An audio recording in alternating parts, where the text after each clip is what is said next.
Nahdlatul Ulama adalah merupakan pelembagaan dari ajaran-ajaran para wali yang telah menyebarkan agama Islam di tanah kita Nusantara ini. Tanah kita Nusantara, dari zaman mereka belum mengenal Islam, leluhur-leluhur kita adalah manusia-manusia besar dengan prestasi di masanya masing-masing. Ketika zaman Hindu, mereka hebat peradabannya dengan kehinduannya. Ketika mereka Buddha, mereka hebat dengan peradaban kebudaannya. Ketika peradaban Islam datang, para leluhur kita hebat, luar biasa dengan peradaban keislamannya.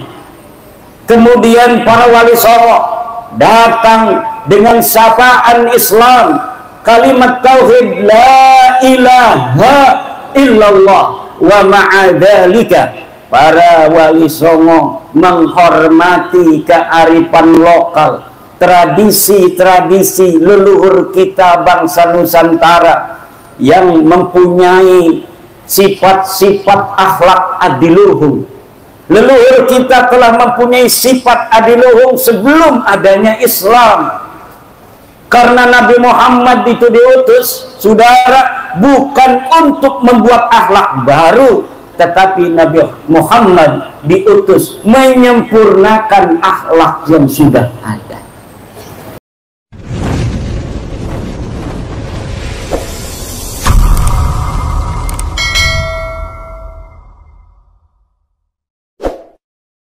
Akan disampaikan oleh Yang Mulia Al-Mukarram Shahibul Fadilah Bapak Kiai Haji Imaduddin Utsman, pengasuh Pondok Pesantren Nahdlatul Ulum Kresek, Kabupaten Tangerang, Banten.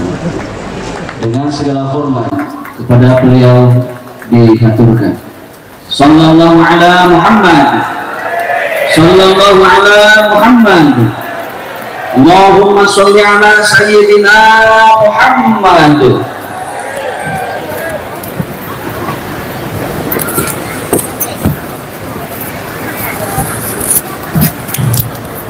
Terus ya. Ya.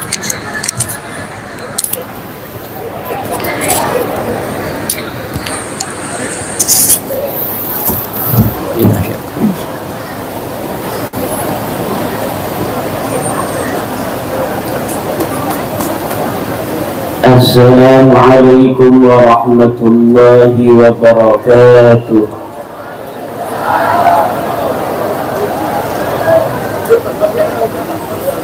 Alhamdulillahil malikil hakim, al-jawadil karimil azizir rahim, wat-tariq ilayhi wadihul lil qasidin, wad-dalil alayhi la'ihul lin nazirin. Wassalatu wassalamu ala sayyidina Muhammadin wa ala alihi wa ashabihi at-tayyibin at-tahirin. Ya Hayyu ya Qayyum ya Hannan ya Mannan ya Dayyan ya Sultan ya Dzal Jalali wal Ikram.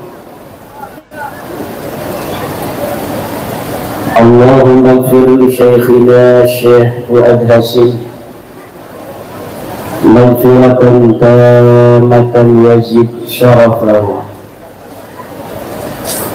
Allahumma ij'alna wa awladana wa azwajana wa dhurriyyatina wa tullabana min awliyaika al-muqarrabin wal ulama'il 'amilin ar-rasikhin al-'abidin az-zahidin al-mutawadhi'in al-maftuhin al-marzuqin al-mahbubin al-mujahidin al-tahirin. Amma ba'du, fa ya ashabal fadail, hadaratil mukarramin, keluarga besar Pondok Pesantren Buntet, para kiai, para pengasuh Pondok Pesantren, lingkungan keluarga besar Pondok Pesantren Buntet, wabil khusus para ulama andal kiram yang hadir pada malam hari ini, Wakil Presiden Republik Indonesia 2019-2024, Syekh Profesor Dr. Kiai Haji Ma'ruf Amin, keluarga besar Al-Maghfurlah Ayahanda Waliyillah Kiai Haji Fuad Hashim rahimahullahu wa radiyallahu anhu, wabil khusus Gus Abbas dan Gus Faris serta para anak-anak beliau yang lain yang saya belum hafal. Mudah-mudahan semuanya dalam keberkahan dari Allah Subhanahu wa ta'ala.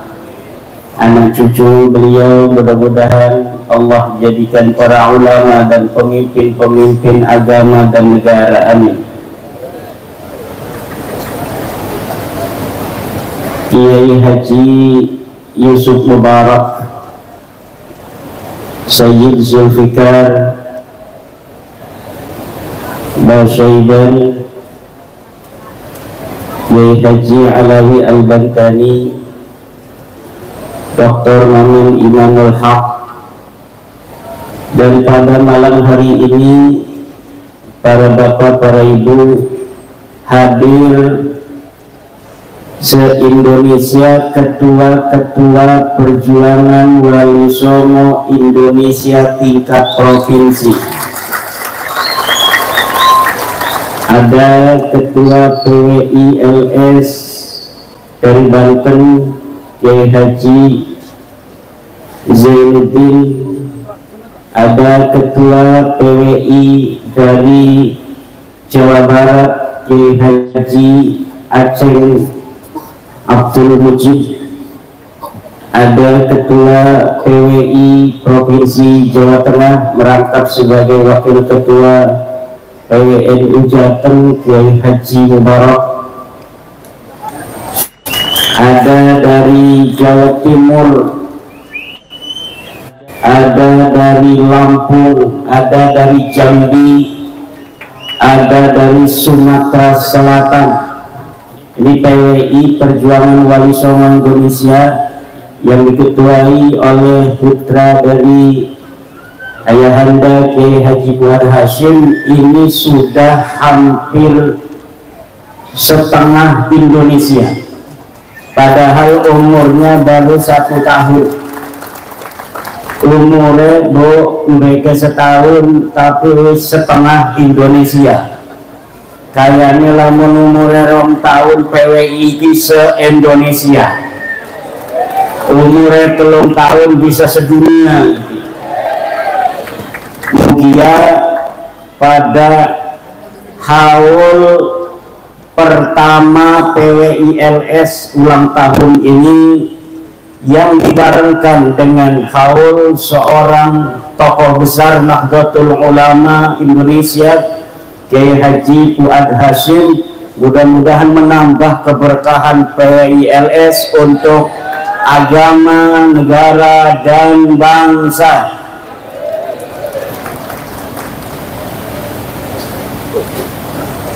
Ibu bapak hadirin ma'asyiral muslimin rahimakumullah, Kiai Fuad Hashim adalah tokoh besar Nahdlatul Ulama. Beliau semasa hidupnya pejuang yang merangkai konektivitas dari para ulama, seperti yang telah kita dengarkan dari pemaparan yang mulia Profesor Dr. Kiai Haji Ma'ruf Amin tadi. Indonesia mempunyai hutang yang cukup banyak kepada pesantren Buntet.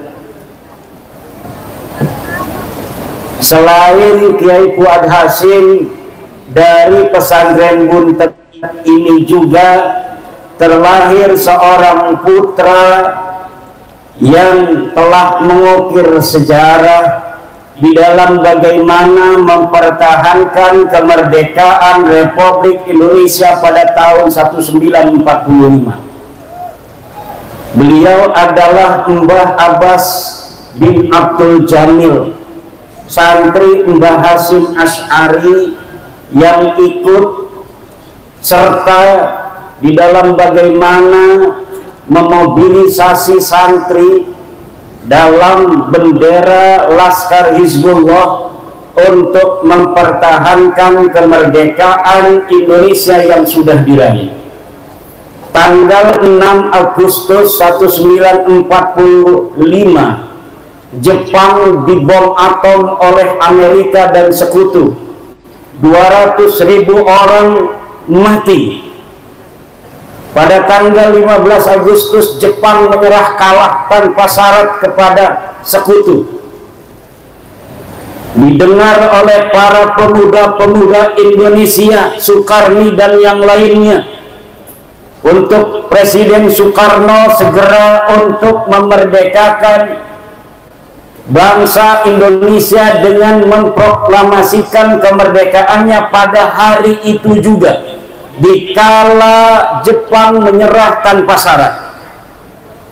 Kemudian akhirnya karena sesuatu hal, tanggal 17 Agustus lah yang ditakdirkan oleh Allah untuk menjadi hari di mana di hari itu kita bangsa Indonesia merdeka dari penjajahan. Tapi saudara-saudara, dasar penjajah, mereka ingin merebut kembali Indonesia yang sudah menyatakan kemerdekaannya pada tanggal 17 Agustus. Mbah Hasyim kemudian membuat fatwa tanggal 14 September bahwa kewajiban bangsa Indonesia terutama umat Islam adalah jihad mempertahankan kemerdekaan yang telah diraih. Itu tanggal 14 September ketika sekutu belum datang. Kemudian Mbah Hasyim mendengar bahwa sekutu mau datang kembali. Datanglah sekutu pada tanggal 20 Oktober. 20 Oktober sekutu datang. Ada yang di Tanjung Priok, ada yang di Tanjung Pinang, Surabaya. Kemudian 22 Oktober pengurus besar Nahdlatul Ulama PBNU menggagas adanya resolusi jihad yang diambil dari Saripati, fatwa Mbah Hasyim pada tanggal 14 September itu. Untuk apa? Hifdzul mawjud aula min tahsilil mafqud. Menjaga kemerdekaan Indonesia yang telah ada. Ini adalah kewajiban untuk seluruh bangsa, terutama di mana sekutu itu datang, maka jarak 85 km atau pada waktu itu ditentukan 94 km oleh Mbah Hasyim, maka wajib bagi bangsa Indonesia untuk mempertahankan negara dan kemerdekaannya. Maka meletuslah perang Surabaya pada tanggal 10 November 1945 dari berbagai macam elemen bangsa, dari pemuda, dari nasionalis, dari petani, dari buruh, dari tentara, dari polisi, dan dari santri, kemudian dipanglimai oleh Mbah Abbas bin Abdul Jamil. Jadi Indonesia mempunyai hutang terhadap pondok pesantren bersejarah ini, yaitu bahwa Pondok Pesantren Buntet telah membuktikan setiap generasi pondok pesantren ini telah mewakafkan, melahirkan dari rahimnya pejuang-pejuang untuk kemerdekaan, mempertahankannya, dan juga untuk menjaga kemerdekaan seperti Mbah Fuad Hasyim dan yang lainnya. Dan hari ini putra Mbah Fuad Hasyim telah lahir sebagai pejuang, menjadi Ketua Umum Perjuangan Wali Songo Indonesia, yaitu Dr. Kiai Haji Muhammad Abbas bin Yahsi.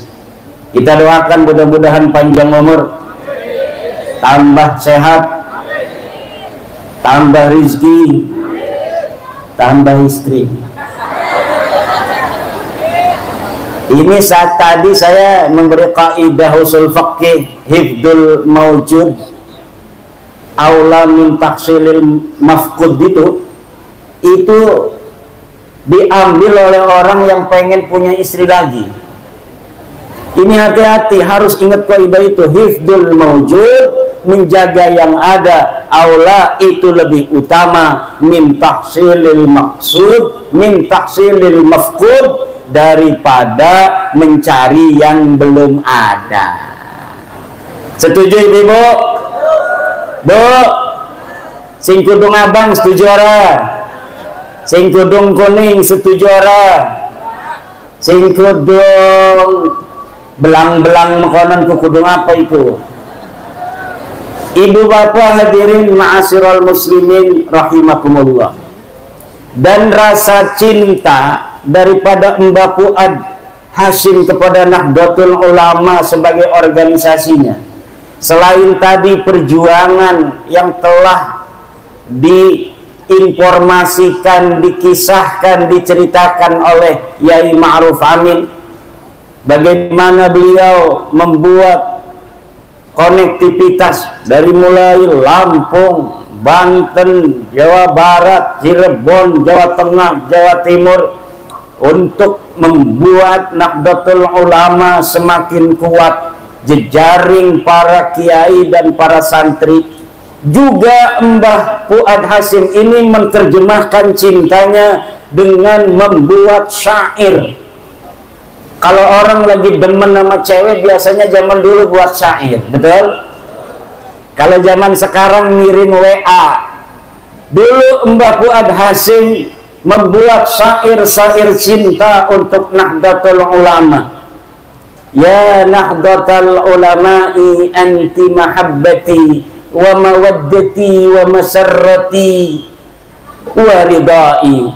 Ya Nahdlatul Ulama'i anti wasilatun fi tamassukil juhala'i lil ulama'i.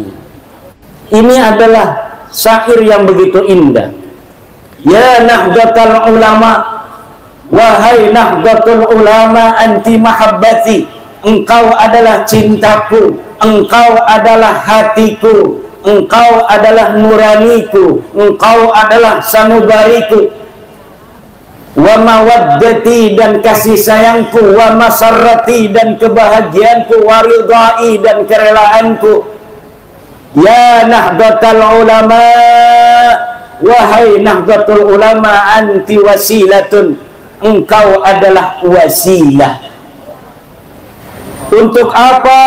Fi tamassukil juhala'i lil ulama, untuk konektivitas orang-orang awam terhadap para kiai.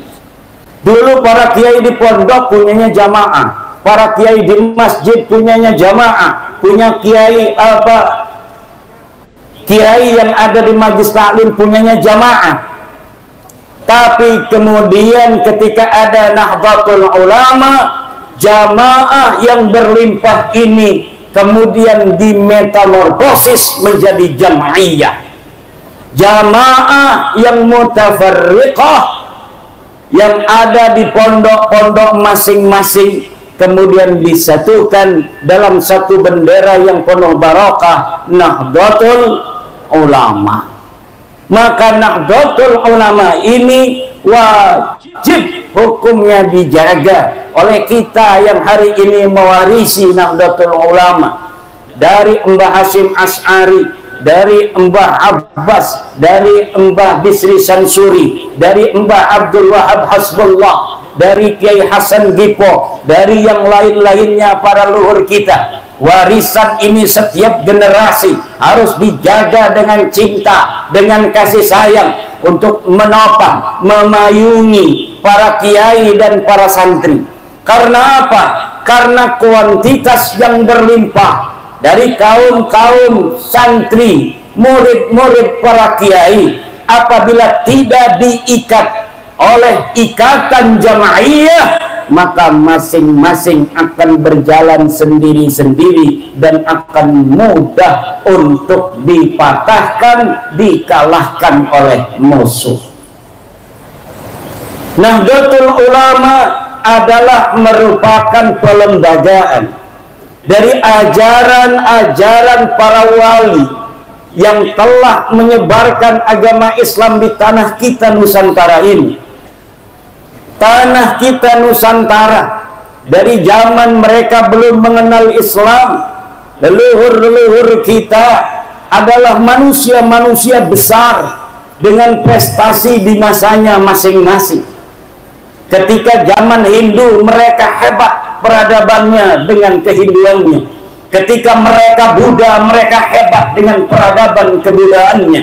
Ketika peradaban Islam datang, para leluhur kita hebat, luar biasa dengan peradaban keislamannya.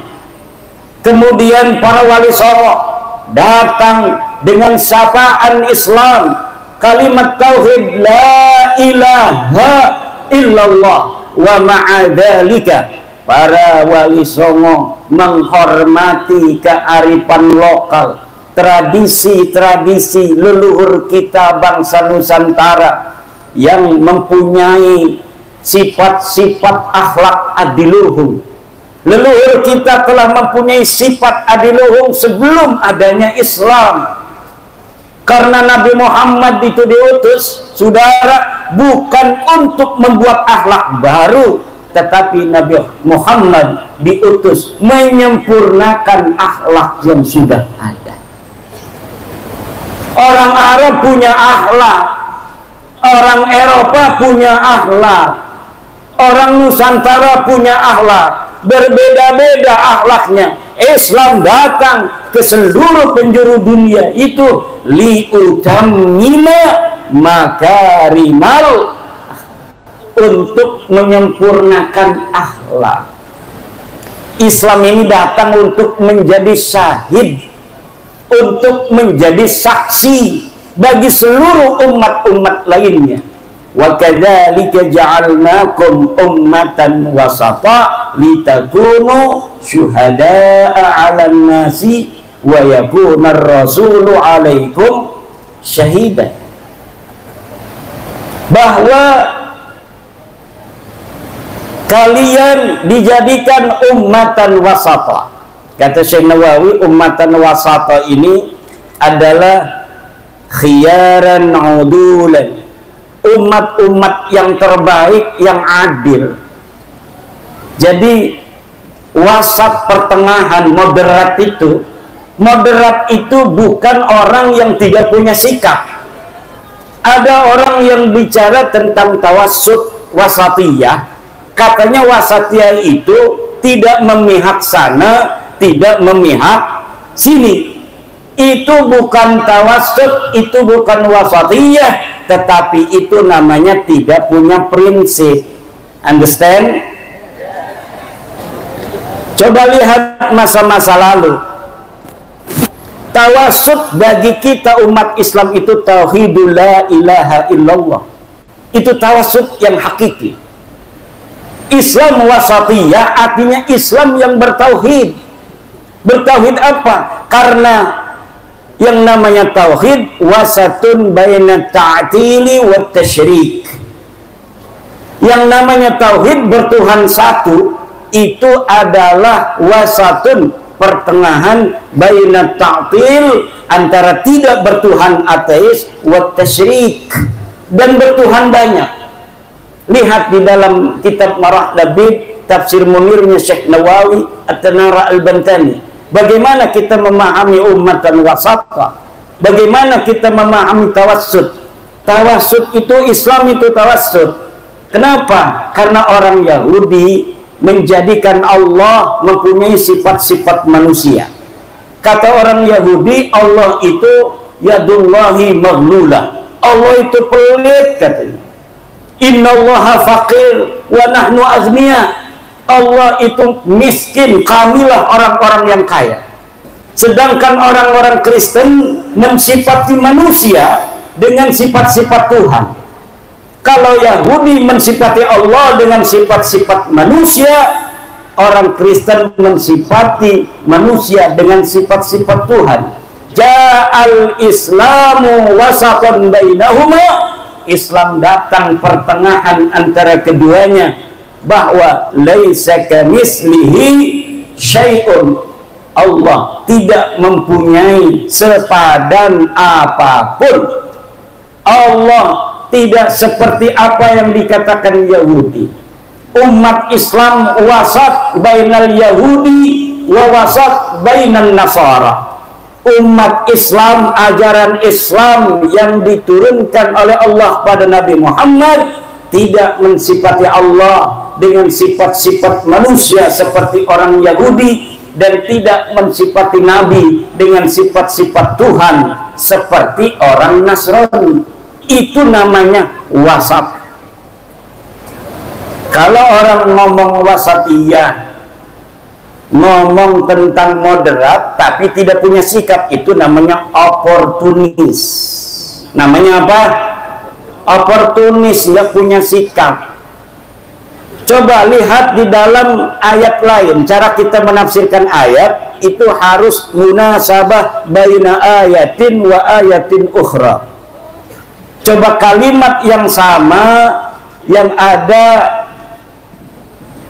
di ayat yang lainnya. Kata Allah, kuntum khaira ummatin ukhrijat linnas ta'muruna bil ma'ruf wa tanhauna 'anil munkar. Kuntum khaira ummah. Lafaz ummah ini diulang. Tadi wa kadzalika ja'alnakum ummatan wasata. Kalian adalah umat yang pertengahan. Apa maksud umat pertengahan? Di ayat lain diterangkan kuntum khaira ummah, kalian adalah sebaik-baiknya ummah. Maka oleh Syekh Nawawi Tanara, ummatan wasata ditafsiri khiyaran naudulan. Kenapa? Karena Syekh Nawawi memahami makna tafsir dari satu ayat dengan menggunakan ayat yang lainnya. Munasabatu ayatin bi ayatin ukhra. Apa cirinya kuntum khaira ummah? Umat yang terbaik itu ta'muruna bil ma'ruf. Yang pertama adalah berani berkata tentang kebajikan, memerintahkan orang untuk berbuat baik. Kemudian wa tanhauna 'anil munkar, dan berani untuk mencegah kemungkaran. Kalau sudah jelas mungkar dan kema'rufan, maka tidak ada wasatiyah, kita tidak mahak sana, kita tidak mihak sini. Kita harus memihak mana yang 'alal haq dan mana yang 'alal batil. Wala talbisul haqqa bil batil wa taktumul haqqa wa antum ta'lamun. Jangan engkau selirukan antara hak yang batil dan yang batil, dan engkau sembunyikan kebenaran wa antum ta'lamun, padahal kalian itu mengetahui. Ini masuknya kepada dosa al-i'anah 'alal ma'asi, berbuat atau diam terhadap kebatilan, itu kemudian dianggap oleh orang lain tidak mencegah, itu masuk dalam kategori al-i'anah 'alal ma'asi. Wa ta'awanu 'alal birri wat taqwa wa la ta'awanu 'alal ismi wal 'udwan. Hadirin ma'asyiral muslimin rahimakumullah. Sedikit lagi, ini saya tadi habis ziarah dari Mbah Fuad Hasim, jalan dari pesantrennya Yai Abbas, nggak pernah olahraga, keringet ngucur. Kata saya dekat, karena saya sejak tahun 2011 ini sudah sering jarah ngumpet-ngumpet. Jadi saya jarah ke Mbah Abbas, ke kiai-kiai buntet, semuanya ini ke Mbah Fuad tanpa ada yang tahu. Kadang bawa istri yang ini, kadang juga nggak bawa istri. Dan saya banyak mondok di pesantren, pesantrennya itu nggak tahu saya mondok di situ. Kenapa? Karena mondoknya udah punya pesantren sayanya. Saya udah punya pesantren tapi masih keliling. Hanya baru beberapa tahun saya tidak keliling-keliling mengaji di pondok pesantren. Kita berdoa mudah-mudahan Mbak Yai Fuad ditambah derajatnya oleh Allah Subhanahu wa taala. Allahumma ighfir lahu warhamhu wa'afihi wa'fanhu.